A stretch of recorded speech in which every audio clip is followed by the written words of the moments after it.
I have imagined murdering my boss.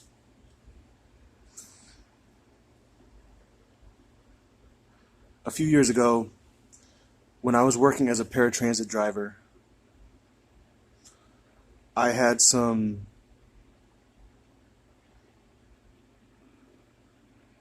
malicious, shall we say, exchanges with my boss. He was the general manager, and I can't remember what it was about. A lot of it was things that matured over years that I felt towards him. Um, and I think the casual observer would say, gee, that's not really a big deal. But I remember distinctly one day imagining how I would murder my boss. And really, what it was about was bringing him to his knees and putting him in a position where he felt small. I imagined myself getting in my car, waiting until my boss was done with work, following him to his home. I would stay a few cars behind. I would make sure that he didn't know that I was following him. And if I felt like he knew that I was following him, then I would turn the corner and do it in a more sneaky way the next day. I would plan it. I would plan it carefully. Or maybe I would wait a week. But I would find out where he lives in one way or the other.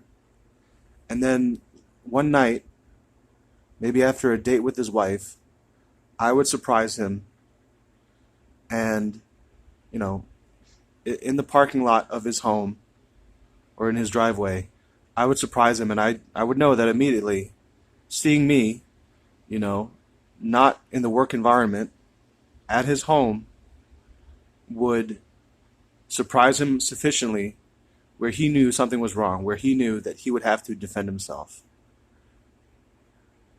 And I would be quicker than him. He said once that, if anyone is interested in coming against me, I do have guns. He said that once. And I would try to glean any information about that, whether he's a quick draw, whether he carries a gun with him all the time or not, things like that. Anyway, one way or the other, I would get the jump on him, and I would use a gun that I have. I never actually had a gun, but, I imagined having one.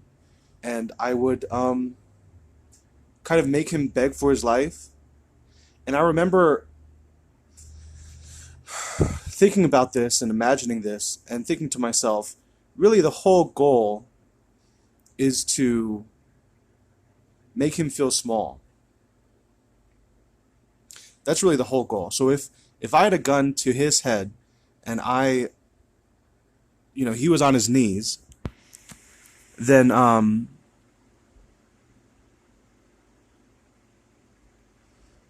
would have achieved the goal that I had, which is to, I guess, humble him or, just make him feel small. And I wouldn't necessarily want to kill him at that point. But then I thought to myself, if I'm really going to do this, I would have to kill him because I'd have to cover my tracks. He would know that I, threatened him in this way and I would go to jail. So I would have to just go through with it. So I imagined myself carrying it out and actually shooting him, killing him. I imagined myself doing that. And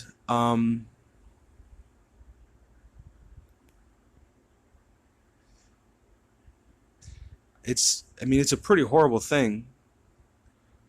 I wouldn't necessarily want the same thing to happen to me. I've often thought that if a mugger came and, if a mugger came at me with a gun or something, I would fight. Even at the risk of being shot, I would still want to fight because I hate that feeling of being small, of feeling small.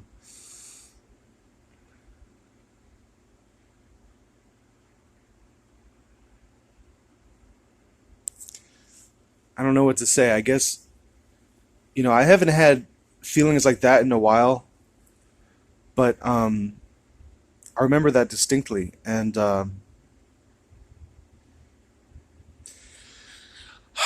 think most people would say, well, gee, that's clearly wrong.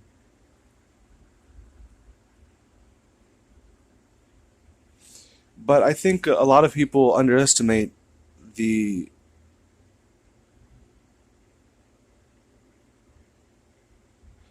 the anger in their own heart, or the amount of times that they've actually imagined the same thing. Now, I don't want to say that, I am the world because I have these feelings in my heart because I've thought these things that everyone else thinks these things. I don't know the degree to which people in the world have, fantasized about killing someone who they make out as their enemy. But I know there are people who think that, and I know that a survey may not necessarily give you, good information because, however anonymous, people may not want to admit even to themselves that they've done this. All I can tell you is that I know at this point in my life that murdering someone in my mind is very, very close to actually murdering someone in life, in real life. And because I'm aware of my life continuing even as I sleep, you know, I can live in the spirit world, and I can, as a spirit, I can travel to other people on earth who may have proclivities to murder themselves, and I may trigger them or cajole them, you know, just enough to where they actually do pull the trigger. And in that process, I am actually complicit in a murder. So I can't tell you, so at this point in my life, you know, by everyone's account, I have never murdered anyone. But I am not going to tell you that I've never been engaged in a murder. In fact, I can remember a dream which was very real, which could have been in fact real and not a dream, where I remember being involved in someone's death. And it was pretty horrible, and I remember my feelings and my terror, about it, and feeling that I might be found out.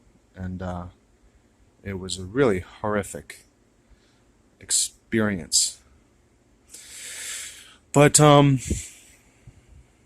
think people don't realize how real it is to have feelings of anger towards someone to the point that you would fantasize their murder by your own hands. I don't think people, and I don't even realize what it's doing to me. I'm aware that such feelings and such proclivities are destroying me. They're destroying my health. To hold the emotions that would cause such a thing to take place means that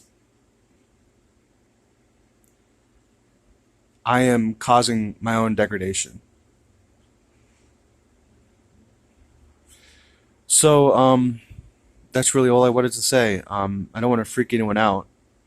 I guess I'll just end with this quote from the Bible, which I'm going to paraphrase, which is, if you've murdered, if you want to murder someone, you've already murdered them. You are a murderer. That's a bad paraphrase, but that makes complete sense to me now. So, even though it's never actually happened in real life, so-called, in the physical life, I can tell you that I am a murderer. And my responsibility at this point, if I want to experience joy in my life, is to repent and really feel what my feelings have done to other people, because the feelings that I've had have affected others. So it's my responsibility to feel through all of the hurt and all the damage that I've caused to others, to actually attempt to feel what others have felt as a result of my attitude towards them and my feelings I projected towards them. I hope this was meaningful to someone somewhere out there.